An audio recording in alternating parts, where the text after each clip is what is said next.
Hello বন্ধুরা, সবাই কেমন আছেন? আজকে চলে আসলাম নোয়াপাড়া মিনি ফুচকা পার্কে।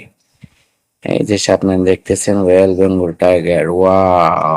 কোন রয়্যাল বেঙ্গল টাইগারকে ধরে এখন কিছু ছবি তুললাম।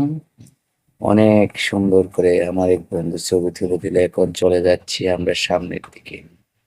দেখা যাক ছোট বাচ্চারা খেলা করতেছে, অনেক কিছু বসার জায়গা আছে, কম করে অনেক কথা বললো, হাসি চলে আসলো। এখন দেখেন ছোট বাচ্চা হয়ে গেলাম আমি আর আমার এক ছোট ভাই। দেখেন কি আনন্দ করতেছে, অনেক মজা করতেছে, অনেক হাসি পাইলো। তারপরে ভালোই লাগতেছে অনেক। একটি আনন্দ উপভোগ করলাম। ও আসতেছে, আমিও আসতেছি। ও ও আচ্ছা, কি সুন্দর যে লাগতেছে, মনে হয় যেন শিশুকালে চলে গেলাম। অনেক অনেক ভালো লাগতেছে। ও, কি জানি এটা, কিছুক্ষণ ছবি তুললাম, এখন হাঁটতেছি হাঁটতেছি, ওরে বাবা! এটা কি? কমেন্ট করে জানাবেন বন্ধুরা। এখন মনে হচ্ছে যে সিংহর কাছে চলে গেলাম। সিংহটাতে একটু অনেক ভালোই লাগলো, কিছুক্ষণ ছবি তুললাম, ছবি তুলে খুব আনন্দ পেলাম। এখন দোলনায় চড়ে অন্য বাচ্চা দোলনায় তুলতেছি, অনেক ভালো লাগতেছে, অনেক আনন্দ লাগতেছে।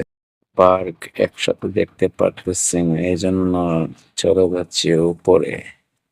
উপরে গিয়ে দেখি কতটুকু পর্যন্ত দেখা যায়। ও অসাম! সবকিছু দেখা যাচ্ছে উপর থেকে। আমার ছোট ভাই অনেক দূরত্ব বসে আছে, অনেক আনন্দ উপভোগ করতেছে। এই বন্ধু, হাই জানালো, বাচ্চারা খেলনা করতেছে, অনেক ভালো লাগতেছে, লাইক দিল আমাকে, অনেক অনেক ভালো লাগতেছে, অনেক ভালো উপরে উঠে কিছুক্ষণ ছবি তুললাম, তোলার পরে অনেক ভালো লাগতেছে, আনন্দ উপভোগ করতেছি। এখন নিচের দিকে চলে যাব। এখন আর ভালো লাগতেছে না, এখন বাসায় চলে আসবো, নিচের দিকে নামতেছি। অনেক উপরে ছিল ওইটা, অনেক ভয় পাচ্ছিলাম যে কি জানি কি হয়ে যায়। তারপরে আস্তে আস্তে নিচে নামলাম, দেখি না অনেক আনন্দ লাগছিল।